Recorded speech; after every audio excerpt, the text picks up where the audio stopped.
Bismillahirrahmanirrahim. Assalamualaikum warahmatullahi wabarakatuh. Waalaikumsalam warahmatullahi wabarakatuh. Alhamdulillah rabbil alamin wa bihi nasta'in ala umuri dunya waddin.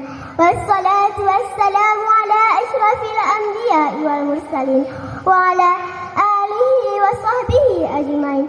Rabbi shrah li sadri wa yassir li amri wahlul 'uqdatam min lisani yafqahu qawli.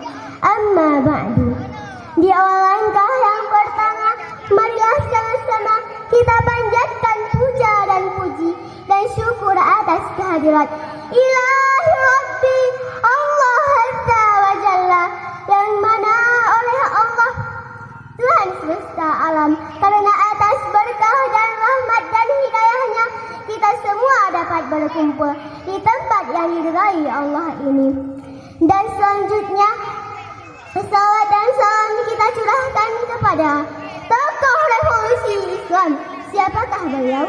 Beliau tak lain dan tak bukan melainkan baginda Nabi besar Muhammad sallallahu alaihi wasallam, yang mana oleh beliau yang telah membawa kita dari alam jahiliyah ke alam Islamiyah, dari alam gelap gulita ke alam yang terang benderang, dan dari alam menyembah berhala ke alam menyembah Allah Subhanahu wa taala.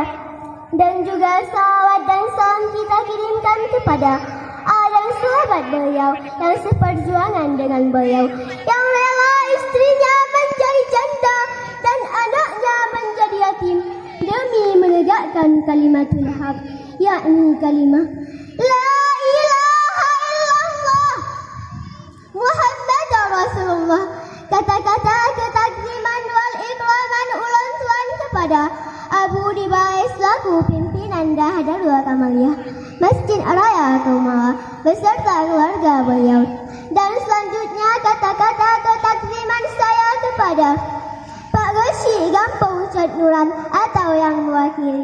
Selanjutnya kata-kata ketakziman saya kepada Dewan Juri yang adil lagi bijaksana. Dan selanjutnya kata-kata ketakziman saya kepada kawan-kawan yang seperjuangan dengan saya. Dan selanjutnya kata-kata ketakziman saya kepada hadirin wal hadirat rahimakumullah. Tidak saya perpanjangkan mukaddimah, langsung saja saya masuki ke dalam pidato singkat saya yang berjudul Pendidikan Dasar Anak dalam Keluarga. Hadirin hadirat yang dirahmati Allah, keluarga merupakan pendidikan paling awal bagi kita semua. Sebelum memperoleh pendidikan di bangku sekolah, pendidikan diajarkan keluarga akan sangat menentukan bagaimana seseorang akan bertindak. Bayangkan saja, seorang anak yang dibesarkan dengan terlalu banyak kasih sayang akan menjadi anak yang manja, dan sebaliknya, seorang anak yang dibesarkan dengan kurangnya kasih sayang akan tumbuh menjadi anak yang pemberontak. Dari fakta tersebut, siapakah yang kiranya harus disalahkan? Hal tersebut bukan sepenuhnya salah anak, sebab mereka berhak mendapat kasih sayang dari keluarga, terutama orang tua. Seringkali orang itu lupa bahwa pendidikan yang paling awal berasal dari keluarga. Jangan sampai sebagai orang tua terlalu sibuk dengan pekerjaannya sehingga melupakan anaknya yang masih membutuhkan kasih sayang. Seperti di dalam firman Allah surah Al-Luqman ayat 13 yang bunyinya sebagai berikut. A'udzu billahi minasyaitonir rajim. Bismillahirrahmanirrahim. Wa idza qala Luqmanu libnihi wa huwa ya'iduhu ya bunayya la tusyrik billah innasyirka la dzulmun 'adzim. Sadaqallahul 'azim. Yang artinya aku berlindung kepadamu ya Allah dari gerak syaitan yang terkutuk dengan menyebut namamu ya Allah yang maha pengasih lagi maha penyayang. Dan ingatlah ketika Luqman berkata kepada anaknya, wahai anakku, janganlah engkau mempersekutukan Allah.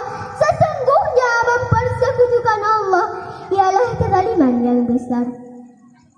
Hal ini juga diungkapkan dalam firman Allah yang artinya, hai orang-orang yang beriman, pelihara dirimu dan keluargamu dari api neraka, ya yang bahan bakarnya manusia dan batu-batu, yang penjaganya malaikat-malaikat yang kasar, keras, tidak mendurhakai Allah, dan selalu mengerjakan apa yang diperintahkannya.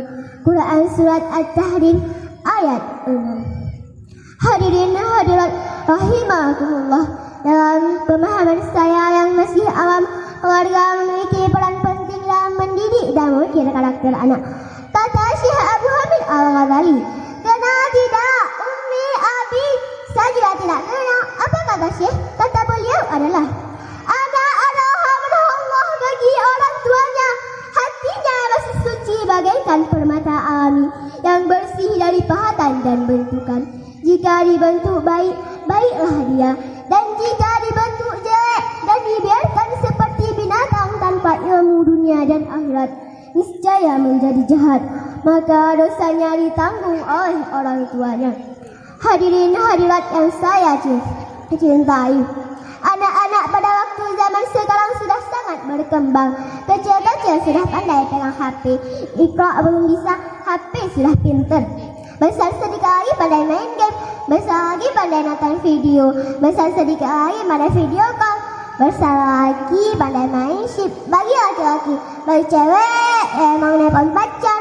Betul apa betul? Maka dari itu, mari kita sudah jadi orang tua, mari sama-sama menjaga anak dari efek buruk zaman gadget sekarang ini. Yang belum jadi orang tua, mari sama-sama menjaga anak dari efek buruk zaman gadget, dari efek buruk zaman gadget sekarang ini. Yang belum jadi orang tua, mari persiapkan diri untuk belajar lebih giat ilmu dunia dan akhirat agar menjadi calon orang tua yang baik bagi anak-anaknya. Demikianlah pidato singkat saya, yang baik dibawa pulang, yang salah dibuang. Lebih dan kurang saya mohon maaf. Wabillahi taufiq wal hidayah. Wassalamualaikum warahmatullahi wabarakatuh. Waalaikumsalam warahmatullahi wabarakatuh. Peserta yang barusan tampil tadi bernama Jihan Najia, perwakilan Dusun SMA.